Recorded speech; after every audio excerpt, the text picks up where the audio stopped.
Салам достор. Бүгүнкү чыгарылышыбыз Тэжон шаарынан болмокчу. Бул тарыхы терең, илимий күчтүү, келечеги кенен шаар. Тэжон Кореянын илимий борбору. Бул жерде эң алдыңкы изилдөө лабораториялар жана технологиялык парктар жайгашкан. Дал ушул Акылмандар шаарында Кореянын эң мыкты университеттеринин биринде биздин кармандар билим алышат. Ошол жериңде жан дүйнөң жактыргандай өзүң дагы бериле. Башкы максат жакшы тапса эмгек аптап ташып жатса, аз келген сыйбаздан катса гам санамай жок санамай акча. Бүгүн алып эртең сатсаң түшөт пайда табылмактан. Жүгүрүп барып бекем каксаң түшөт алма бактан. Достор, биздин кармандар бул факультетте, бул багытта биринчи жолу окуп жаткан биринчи алгачкы кыргыздардын бири болуп саналат. Бул Элдияр жана Руслан мырзалар. Алар архитектура багыты боюнча биринчи кыргыз студенттер бул Чуңнам университетинде. Анда эмесе жүрүңүздөр, алар менен таанышалы. Саламатсызбы, Руслан мырза? Саламатсызбы, Мырзабек байке, биздин университетке кош келдиңиз. Сизге болсо атайын белек даярдап койдум. Бул биздин университеттин өздүк бомбери. Көргөнүңүздөй, бул артында биздин университеттин аты жазылып турат. Чоң рахмат. Аны кийип көрөйүн, эми. Белектерге чоң рахмат. Сонун жана Руслан мырза ошол азыр сынак учуруна карабастан бизге убакыт бөлүп бергениңиз үчүн чоң рахмат. Ошо биз айтып кеткендей, азыр как раз сынагым бар эле. Ошол барганча сизге маектешип кетсек жакшы болот. Макул жүрүңүз. Анда биринчи эле суроо, сиз ошол акылдуу шаар жана архитектура багыты боюнча окуп жаткан биринчи студент экенсиз. Бул багытты тандооңуздун себеби эмнеде? Ошол сиз айтып кеткендей, биринчи эле студент эмес, биринчи чет элдик студентмин. Мен бул жерде тандаган себеби ошол бул жакта архитектура, акылдуу шаар архитектура инженериялык ошол бөлүмү жаңы ачылганда, ошого мындай кызыгуум ашып, ошо кандай болот экен деп изилдеп көрдүм. Ошол мага жаккан үчүн өзүм да мындай курулушка, проектировкага кызыгуум кичи кезимден эле бар болчу. Ошон үчүн ошол багытты тандадым. Бул көрүп турганыңыздар азыр биринчи курстагы студенттердин жасап аткан макет жасап аткан учуру. Ошо канча кийинки курстарга кыйыныраак болот. Мисалы болсо, бул болсо экинчи курстун ошол мындай кандай десем, чоң имарат жасаш керек, китепкана же музей. Бул болсо ошол мындай макет жасалат. Ошол макет жөн эле компьютерде эмес, ошол адамдар тирүү көрүш үчүн. Бул жерде болсо ошол бир семестрден мындай жыйынтыгы десе болот. Бул жерде кайсы жерде жайгашкан, мындай толук көрүнүшү, мындай түшүндүрмөсү кандай имарат болот. Анан бул жерде эң мындай башкысы план. Биринчи, экинчи ошол бардык этаждар, анан кандай мындай пайдаланышы, анан чоңдугу ошол жерде бардыгын көрсө болот. Сиздердики жөн гана архитектурадан айырмасы эмнеде? Биздики жөн эле архитектуралык курулуштан айырмасы болсо, биздин акылдуу шаар жаңы ачылган үчүн биздики болсо баягы азыркы замандын талабына мындай жооп берет десек болот. Жасалма интеллект ошол бизге кошулган, мындай программирование, жанагы жаңы азыр жаңы эмес, Python, Java ошол тилдерде программа код жазганды үйрөтөт. Анан болсо биз болсо мындай имараттын жөн эле проектировка кылып коюш эмес, ошол энергияны үнөмдөө менен колдонуу, кандай айнектерди каяктан коюш керек, ошол бетондун калыңдыгы, ошол маселелерди компьютер менен чечебиз. Жөн эле мындай кол менен эмес, компьютерге ошол бардык данныйларды кирген ошол акылдуу үй деген бар го, Алиса светти өчүрүп кой деген ошол сыяктууларды сиздер жасайт турбайсыздарбы анда? Ошо бизге акылдуу үй эмес, бизге ошол чоңураак, масштабдуу акылдуу шаарларды курасыздар. Сонун экен. Кыргызстанга барып иштейин деген оюңуз барбы, же Кореяда калайын дегенби, же такыр эле башка мамлекетке барып дагы өнүгөйүн деген оюңуз барбы? Мен жакын арадагы пландарымды айта кетсем, биринчи лицензия алыш керек Кореяда ишке тапшырып ишке кириш үчүн. ошол лицензия алып кореялык чоң фирмаларга иштегенге мындай азыр аракет кылып жатам. Ошол фирмаларда тажрыйба топтоп, кийин Кыргызстанга бир кыйын адис болуп барып ишке иштесем деген. Анда Кудай кааласа Асман деген шарларды сиз куруп калат экенсиз да. Ошолорду биз салабыз. Анда эмесе мен азыр сынагым бар эле. Ошол сынакка кириш керек. Сиз болсо китепкана барсаңыз сизди Элдар күтүп турат. Элдар мырза, анда биз Элдар мырзага барып келели, сиздин сынагыңызга ийгилик. Андан бираздан кийин дагы жолугуп Кайра. Достор, мен да корей студенттеринен айырмаланбайын деп сумканы тагып алдым. Азыр биз болсо Элдар мырзага китепканага баратабыз. Бирок Чунгнам университети бул Түштүк Кореядагы аянты боюнча эң чоң университеттердин катарына кирет экен. Бул 2-орунда турган университет экен. Ошол үчүн бир кампустан, бир имараттан экинчи имаратка барганга чейин кээде 20 мүнөт убакытка чейин кетет экен. Азыр биз бара турган жер китепкана ал башында экен. Бизде деле болжол менен 10 мүнөттөй кетет го деп ойлойм. Текелей жол жашаганга жеңилдикте жетишиктей дос. Кыялымды көздөй баратамын жылдан жылга. Турбаймын тандадым күйлөндүм мурда. Достор, биз Элдар мырзаны кыргыз тилин билбейт деп ойлоп орус тилинде интервью алсак, Элдар мырза бизди таң калтырып, университеттин кыргыз тилинде тааныштырды. Достор, биздин кампус аябагандай чоң болгондуктан биздин студенттер ушундай электрический самокаттарды колдонушат. Жана ушундай велосипеддер бизде бар, аябагандай көп. 1 сааты бекер жана студенттерге ыңгайлуу. Достор, эми бул болсо биздин мерч магазинибиз. Ичинде биздин университетке тиешелүү ушундай бомберлер, футболкалар сатылат. Достор, бул эфирди жакшылап көрүңүздөр. Эфирдин аягында суроолор болот. Ошол суроолорго туура жооп берсеңиз, ушул дүкөндөн сиздерге белек алып жиберем. Несипти тандаганда жүрөктү тыңшай, болгонмай чыгарып алайын дейди. Кызмат камдалганда эптеп-септеп кылбай, адал эмгек менен адал тамак жегиди. Бирок башка кесип. Достор, эгерде сиз корей тилин билбесеңиз, кабатырланбаңыз. Артындагы имарат бул биздин тил борборубуз. Ал жактан корей тилин үйрөнүп, кийинчерээк биздин университетке тапшырсаңыз болот. Не болсо да барыбыз тилегибизге жеткендей жашай.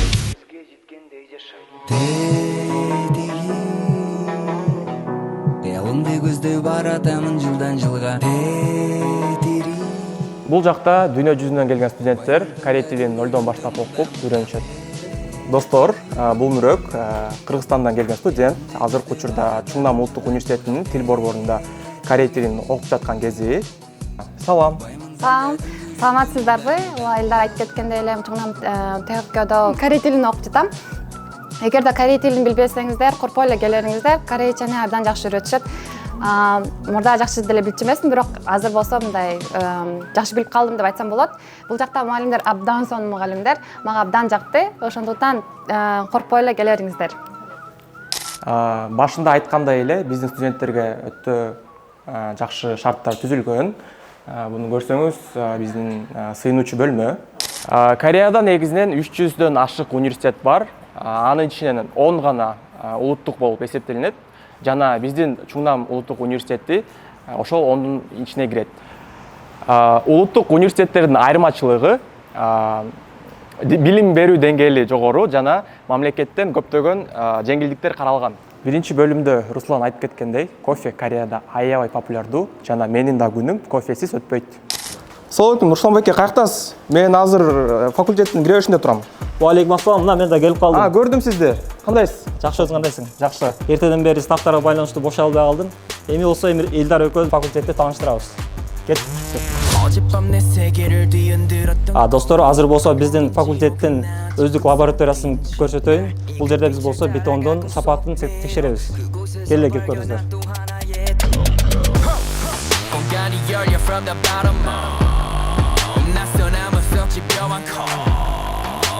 Достор, биз болсо азыр архитектуралык факультетинде изилдөө жүргүзөбүз. Бул болсо биздин командабыздын башчысы. Азыр болсо бул жакта кандай процесстер жүрүп жатканын айтып берет. Саламатсыздарбы? Чунгнам университетиндеги архитектура факультетинин профессору Ким Йон Ин болом. 이 기기는 Бул аппарат бетон текшерүүчү аппарат. Бул жерде биз сабак учурунда бетонду ичине салып, 200-300 күч менен басым жасап, бетондун сапатын текшеребиз. 다음과 같은 파괴 형상이 나오고 압축 강도를 측정할 수 있습니다. 비는 콘크리트의 휨 강도를 Биринчи аппарат үстүнөн басып текшерсе, бул аппарат менен биз бетонду чөйүп текшеребиз. 다른 강도를 측정할 수 있습니다.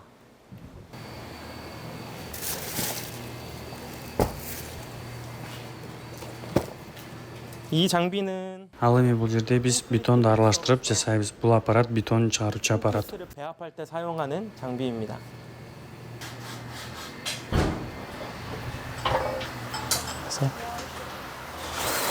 бөлмөдө болсо бетондорду ушундай трубага салып, күнү болсо пучный ядро деп коет, ошо менен атат, анан ошо кандай нагрузкага чыдай алат, ошого да текшерет.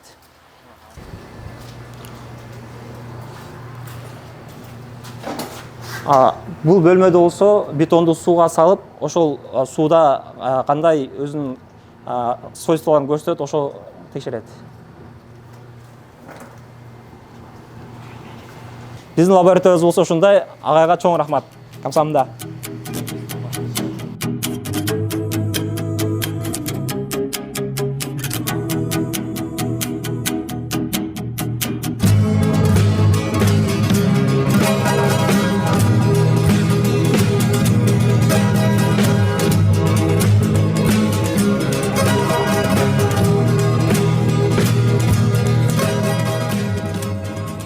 артыбызда турган имарат бул биздин университеттин китепканасы 6 этаждан турат жана Кореянын эң чоң китепканаларынын бири. Анда эмесе достор, ичинен толуп көрүп чыгалы.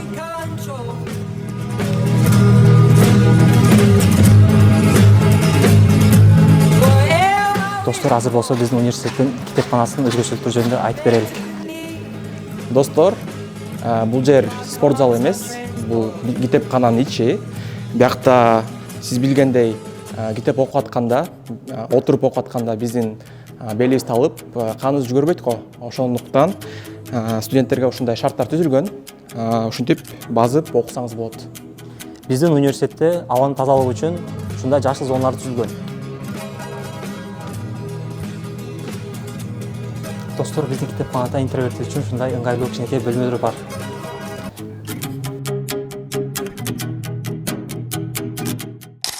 Азыр болсо мен алдын ала алып келген кыргыз татымдар бар. Азыр Корей досторум ушул татымдарды жеп көрүп, өзүнүн ой пикирлерин айта кетет. 안녕하세요. саламатсыздарбы? Чуннам университетинин студенти Ли Чуэ Сокмун. Саламатсыздарбы? Мен да ушул университеттин студенти Ли Хён Сунмун.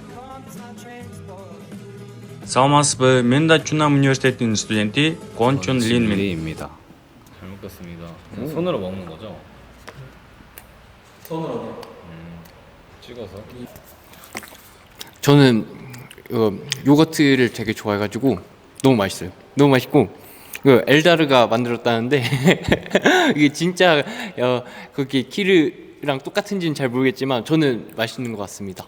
일단 이 빵이 진짜 쫄깃쫄깃해가지고 식감이 진짜 재밌는 것 같고, 그리고 이게 자칫하면 좀 느끼해가지고 좀 기름지어서 그리지해가지고 살짝 물릴 수가 있는데 이 사워 소스가 딱 새콤하게 딱 잡아주면서 균형이 진짜 잘 맞고 맛있다.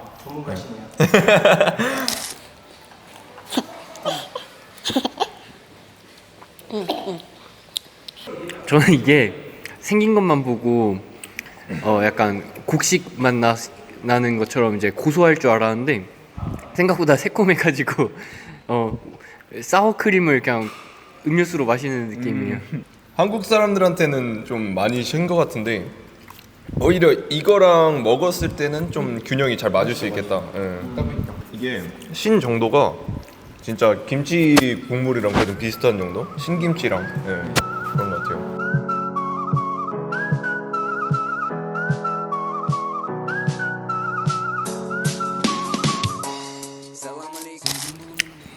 여기 초콜릿 안에 그 아까 요거트 같은 치즈 같은 게 들어있다 그랬는데 그래서 이것도 약간 새콤해요. 그 단맛에 살짝 새콤한 맛이 나서 예. 일단 초콜릿 딱 먹었는데 짠맛이 올라와가지고 당황했는데 오히려 이게 그때 갈수록 진짜 맛있다 이 생각으로 바뀐 것 같아요. 초콜릿이 맞나라는 생각이 들었는데 먹으니까 단맛도 나오고 짠맛도 나와서 뭔가 그 더 맛을 극대화해주는 느낌? 너무 제 취향이었어요. 어떻게 키르 음식 맛있게 먹으셨나요? 아, 네, 맛있게 먹었어요. 아 너무 맛있었어요. 그럼 우리 이제 한번 키르 영상을 한번 같이 봐봅시다. 네, 좋습니다. 봅시다.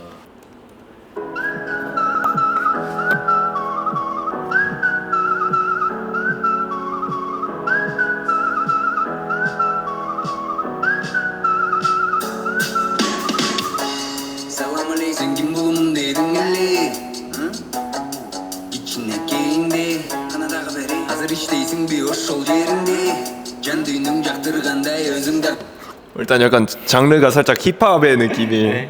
근데 밴드 셋의 힙합이라 지금 되게 신선하고 처음에 휘파람 소리로 들어가는 게 너무 좋았던 것 같아요. 네. Adamın yıldan yılga 저 이 파트 너무 좋습니다. 아 진짜. 약간 이게 약간 앞에 이렇게 몰아치다가 뒤에서 약간 이렇게 힘을 싹 풀어주는 느낌? 강약 조절이 예술인데요. Kanday sonu bulmak tepkide görürüz Kaldığını verir vi 이게 키르에서 가장 인기가 많은 노래예요? 오, 지금 현재? 네. 오, 이어가고 있어요. 오, 인스타그램 스토리도 많이 나와요. 아 진짜요? 무슨 말씀이신가요? 인기가 많은 거예요? 차트 같은 데도 올라오고. 네, 샤트 같은 것도 올라오고 중년생들한테 인기가 많아요.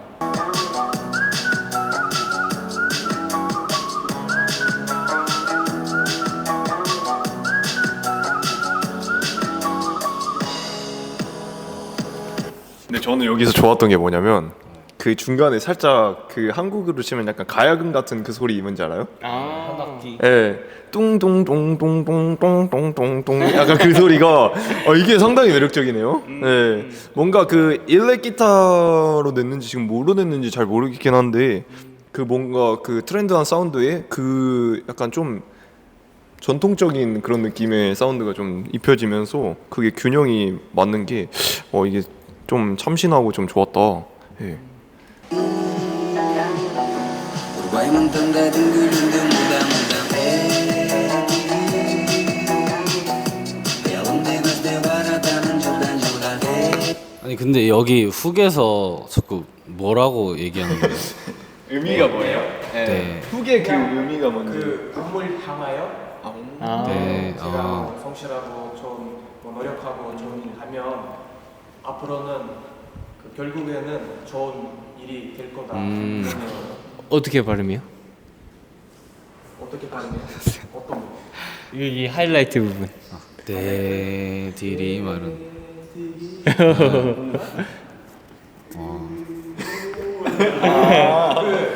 꿈 반향으로 그런 원래는 꿈인데 네 근데 이루기 위해서 열심히 달려가고 있다 그런 느낌으로. 이게 띵띵띵.